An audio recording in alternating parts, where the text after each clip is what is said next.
हर प्यार अपने सुखद आराम तक पहुंच जाए ऐसा जरूरी नहीं है। कुछ प्यार का अंत इतने भयानक तरीके से होता है कि सुनकर रूह कांप जाती है। आज हम आपको जिस सच्ची घटना के बारे में बताने जा रहे हैं उसमें भी कुछ ऐसा ही हुआ था। नोएडा के शिव नादर यूनिवर्सिटी में पढ़ने वाले दो छात्र एक दूसरे से प्यार करने लगते हैं। प्यार इतना गहरा हो जाता है कि साथ जीने मरने की कसम तक खा लेते हैं। मगर तभी 18 मई 2023 के दिन लड़का सरेआम लड़की को गोलियों से छलनी कर देता है और कुछ ही मिनट बाद लड़के का भी भयानक अंजाम होता है। इस घटना के बाद हर किसी के जहन में बस एक ही सवाल घूमने लगता है कि आखिर इन दोनों के बीच ऐसा क्या हुआ कि प्यार से शुरू हुआ रिश्ता खूनी अंजाम तक पहुंच गया। आखिर लड़का यूनिवर्सिटी के अंदर पिस्टल लाने में कैसे कामयाब हो गया। तो चलिए इन्हीं सवालों के जवाब के साथ साथ पूरी कहानी हम आपको आगे बताते हैं। इस पूरी घटना की जांच पड़ताल के दौरान पुलिस इन्वेस्टिगेशन में जो भी कुछ सामने आया था वो भी बेहद चौंकाने वाला था। तो आखिर क्या कुछ है इस घटना की पूरी कहानी, चलिए जानते हैं सब कुछ इस वीडियो में विस्तार से। दोस्तों, हम 18 मई 2023 को नोएडा के शिव नादर यूनिवर्सिटी में हुए स्नेहा चौरसिया मर्डर केस की बात कर रहे हैं। स्नेहा चौरसिया कानपुर के ओम नगर के रहने वाली थी, मगर उसने अपना एडमिशन 3 साल पहले ही नोएडा के इसी शिव नादर यूनिवर्सिटी में करवाया था। घटना के समय स्नेहा BA 3rd ईयर की स्टूडेंट थी। यूनिवर्सिटी में 12 मई 2023 को एग्जाम खत्म हो चुका था और ज्यादातर छात्रों की छुट्टी हो चुकी थी और सभी अपने अपने घर लौट चुके थे। मगर स्नेहा समेत कुछ छात्र अभी भी यूनिवर्सिटी के अंदर मौजूद थे, क्योंकि 26 मई को यूनिवर्सिटी में दीक्षांत समारोह का आयोजन होने वाला था। इसी दीक्षांत समारोह की तैयारी करने के लिए कुछ छात्र अपनी मर्जी से रुक गए थे। स्नेहा चौरसिया के साथ साथ अनुज नाम का एक लड़का भी तैयारी के सिलसिले में यूनिवर्सिटी में ही रुका हुआ था। अनुज अमरोहा का रहने वाला था तथा उसने भी कुछ साल पहले ही शिवनादर यूनिवर्सिटी में अपना एडमिशन करवाया था। वो भी स्नेहा की तरह ही BA 3rd ईयर का स्टूडेंट था। स्नेहा और अनुज दोनों ही सोशियोलॉजी विषय के साथ अपनी ग्रेजुएशन पूरी कर रहे थे। जैसा कि हमने बताया कि यूनिवर्सिटी में दीक्षांत समारोह की तैयारी चल रही थी, तो 18 मई 2023 को भी छात्र तैयारी में लगे हुए थे। तभी दोपहर के समय स्नेहा और अनुज भी यूनिवर्सिटी के डाइनिंग हॉल के सामने पहुंचते हैं। यहाँ पर दोनों एक दूसरे को देखते ही गले लगाते हैं और बातचीत शुरू कर देते हैं। अभी बातचीत शुरू ही हुई थी कि दोनों में थोड़ी बहुत बहस होने लगती है। थोड़ी देर की बहस के बाद फिर दोनों थोड़े शांत होते हैं और बातचीत का सिलसिला चल पड़ता है। इसी बातचीत के दौरान अनुज स्नेहा चौरसिया को गले लगाता है और गले लगाने के अगले ही सेकंड शिवनादर यूनिवर्सिटी का कैंपस गोलियों की तड़ाहट से गूंज उठता है। जब लोगों का ध्यान आवाज की तरफ जाता है तो लोग देखते हैं कि अभी जिस अनुज ने स्नेहा को गले से लगाया था उसके हाथ में पिस्टल है और जो स्नेहा अभी चंद सेकंड पहले अनुज की बाहों में थी वो खून से लथपथ जमीन पर पड़ी हुई है। लोग कुछ समझ पाते उससे पहले ही बड़े आराम से अनुज हाथों में पिस्टल लहराते हुए अपना बैग लेकर वहां से निकल जाता है। ये सब कुछ इतनी तेजी से होता है कि कोई भी अनुज को रोकने की हिम्मत नहीं जुटा पाता है और एक हत्या करने के बाद बड़े ही आराम से अनुज उस जगह से निकल जाता है। लोग देखते हैं कि स्नेहा के पेट और सीने में 2 गोलियां लगी है। तुरंत स्नेहा को अस्पताल ले जाने की तैयारी शुरू हो जाती है, मगर अस्पताल ले जाते ही स्नेहा को मृत घोषित कर दिया जाता है। अब ये सब कुछ चल ही रहा था कि कुछ ही मिनट के बाद इसी शिवनादर यूनिवर्सिटी के बॉयज हॉस्टल के रूम नंबर 328 से गोली चलने की आवाज आती है। लोग आवाज की तरफ भागते हैं, मगर देखते हैं कि कमरे का दरवाजा अंदर से बंद है। तुरंत ही पुलिस प्रशासन को गोली चलने की जानकारी दी जाती है। मौके पर पहुंचकर पुलिस जब कमरे के अंदर जाती है तो देखती है कि रूम के अंदर एक लड़का मृत पड़ा हुआ है और उसके सर में गोली लगी है। ये लड़का और कोई नहीं बल्कि अनुज था। पहली नजर में ही लग रहा था कि अनुज ने खुद ही अपने सर में गोली मारी है। मतलब पहले अनुज ने स्नेहा चौरसिया को सरेआम लोगों के सामने गोली मार दी और फिर अपने कमरे में आकर खुद को गोली मार ली। अब हर किसी के जहन में एक ही सवाल था कि आखिर अनुज ने ऐसा भयावह कदम क्यों उठाया। इस पूरी घटना से उठे सवालों का जो सटीक जवाब दे सकता था वो अनुज ही था, मगर अब अनुज ही इस दुनिया में नहीं था। इस कारण पुलिस के सामने अब बड़ी चुनौती थी कि घटना की सच्चाई लोगों के सामने कैसे लाई जाए। इसलिए पुलिस वाले अब अपनी जांच शुरू करते हैं। पहले तो दोनों के शव को कब्जे में लेकर पोस्टमार्टम के लिए भेज दिया जाता है और पोस्टमार्टम के बाद दोनों के परिवार वालों को शव दे दिया जाता है। पुलिस जांच की शुरुआत अनुज के कमरे से ही करती है। थोड़ी सी मेहनत के बाद पुलिस को अनुज का लैपटॉप मिल जाता है। एक्सपर्ट की मदद से अनुज का लैपटॉप खोला जाता है और फिर उस लैपटॉप की तलाशी ली जाती है।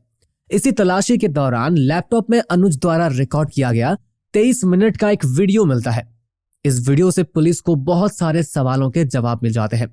अनुज द्वारा इस घटना के कुछ दिन पहले रिकॉर्ड किए गए वीडियो के मुताबिक जब स्नेहा और अनुज नए यूनिवर्सिटी में एडमिशन लेते हैं तभी इन दोनों की मुलाकात होती है। वहीं पर दोनों की दोस्ती होती है। इसी दोस्ती के दौरान स्नेहा अनुज को बताती है कि वो किसी अंशु नाम के लड़के से प्यार करती थी, मगर अंशु उसे बहुत ज्यादा परेशान करता है। अब स्नेहा को अंशु के साथ रहने में घुटन महसूस होती है, इसीलिए अंशु की रिलेशनशिप से निकलने के लिए स्नेहा अनुज की मदद मांगती है। अनुज के बयान के मुताबिक वो स्नेहा की जिंदगी से अंशु को निकालने की काफी मदद करता है। अनुज की इस मदद की वजह से स्नेहा धीरे धीरे अनुज के करीब आने लगती है। इस कारण दोनों की दोस्ती समय के साथ और ज्यादा गहरी हो जाती है, जो एक समय के बाद प्यार में बदल जाती है। अंशु से मिली आजादी के कुछ ही समय बाद स्नेहा अनुज को प्रपोज करती है। अनुज के मुताबिक वो स्नेहा के प्रपोजल को रिजेक्ट करते हुए कहता है कि हम दोनों एक दोस्त के तौर पर ही सही है, मगर एक समय बाद अनुज भी स्नेहा के प्रपोजल को एक्सेप्ट कर लेता है और दोनों रिलेशनशिप में आ जाते हैं।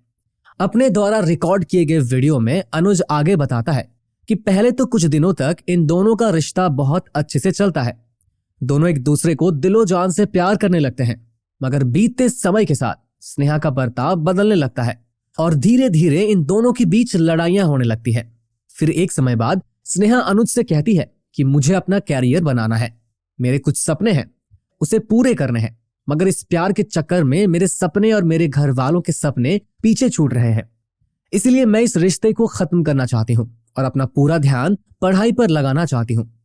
अनुज के बयान के मुताबिक स्नेहा के ऐसा कहने पर वो स्नेहा को समझाने की कोशिश करता है, मगर स्नेहा की जिद करने पर अनुज कहता है कि ठीक है, हम दोस्त बनकर रह सकते हैं, मगर स्नेहा दोस्त बने रहने से भी मना कर देती है और इस रिश्ते को खत्म कर देती है। अनुज आगे बताता है कि वो कुछ समय तक तो यही समझता रहता है कि स्नेहा ने अपने करियर पर ध्यान देने के लिए इस रिश्ते को खत्म किया है, मगर एक दिन अनुज स्नेहा का लैपटॉप एक्सेस कर लेता है और उसके व्हाट्सएप चैट से लेकर कई सीक्रेट मैसेज पढ़ लेता है, जिससे पता चलता है कि वास्तव में अब स्नेहा किसी आशुतोष पांडे नाम के लड़के के साथ रिलेशनशिप में आ गई थी, इसीलिए उसने अनुज से रिश्ता खत्म कर लिया था। जब अनुज को पता चलता है कि उसने दूसरे लड़के के लिए उसे छोड़ा है तो वो अपना आपा खो देता है और उसी दिन तय कर लेता है कि स्नेहा ने उसे धोखा दिया है और इसकी सजा उसे जरूर मिलेगी। इसी के बाद अनुज मौके की तलाश में लगा रहता है और फाइनली 18 मई 2023 को वो मौका मिलता है। पहले तो वो स्नेहा को गले लगाता है और फिर थोड़ी सी नोकझोंक के बाद उसके पेट और सीने में गोली मार देता है। कुछ समय बाद वो अपने हॉस्टल के कमरे में जाकर खुद भी आत्महत्या कर लेता है। अनुज ने जो कुछ वीडियो में कहा था उसमें कितनी सच्चाई है, इस बात को समझने के लिए पुलिस अपनी जांच आगे बढ़ाती है तो कुछ और खुलासे होते हैं। पुलिस की जांच अब आगे बढ़ती है तो अनुज के दावे से उलट एक नई कहानी सामने आती है। आगे की जांच के मुताबिक ये सच था कि अनुज और स्नेहा में दोस्ती हुई थी, मगर एक समय बाद अनुज ने स्नेहा को परेशान करना शुरू कर दिया था। स्थिति इतनी बिगड़ गई थी कि मार्च 2023 में आधिकारिक तौर पर ईमेल के जरिए यूनिवर्सिटी प्रशासन के सामने स्नेहा अनुज की शिकायत करते हुए कहती है कि वो मुझे परेशान कर रहा है। स्नेहा की इस शिकायत के बाद अनुज और स्नेहा की काउंसलिंग यूनिवर्सिटी प्रशासन की ओर से करवाई जाती है। इसके अलावा यूनिवर्सिटी की ओर से तय किया जाता है कि दोनों एक दूसरे से यूनिवर्सिटी के अंदर मुलाकात नहीं करेंगे और ना ही बात करेंगे, मगर दोनों यूनिवर्सिटी प्रशासन के इस आदेश को लंबे समय तक नहीं मान पाते हैं और मिलना जुलना तथा बातचीत जारी रखते हैं। इस बारे में जब दूसरे छात्रों से भी बातचीत की जाती है तो कई छात्र गवाही देते हैं कि वास्तव में अनुज स्नेहा के पीछे पड़ गया था। इस कारण स्नेहा बहुत ही ज्यादा परेशान रहने लगी थी।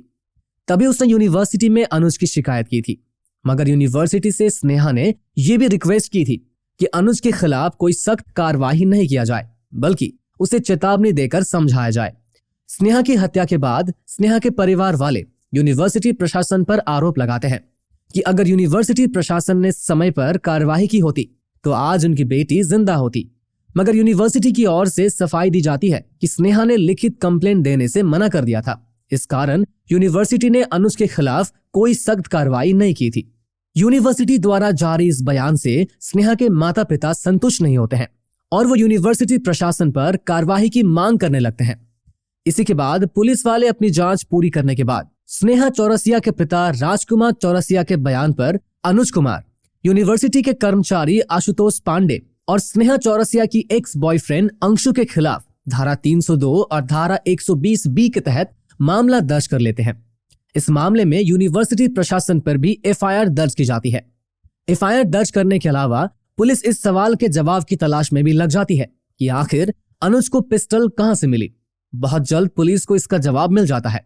दरअसल अनुज के बैंक ट्रांजैक्शन से खुलासा होता है कि अनुज ने अप्रैल महीने में एक शख्स को 2 बार ऑनलाइन पैसे भेजे थे। जब पुलिस उस शख्स के बारे में जानकारी जुटाती है तो पता चलता है कि अनुज ने एक पिस्तौल और 5 कारतूस खरीदे थे। इस खुलासे के बाद अनुज को पिस्तौल उपलब्ध कराने के आरोप में 3 लोगों को गिरफ्तार करते हुए उन पर भी एफआईआर दर्ज की जाती है।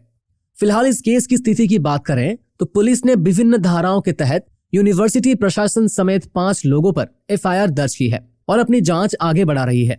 जांच में जो भी आए, मगर सच्चाई तो यही है कि शायद शक और गलतफहमी ने 2 हंसते खेलते परिवारों को कभी न मिटने वाला गम दे दिया। दोस्तों, इस वीडियो के बारे में आप क्या कहना चाहेंगे? कमेंट बॉक्स में जरूर बताएं। अगर आपकी हमारी मेहनत पसंद आई हो तो इस वीडियो को लाइक करते हुए शेयर भी जरूर करें।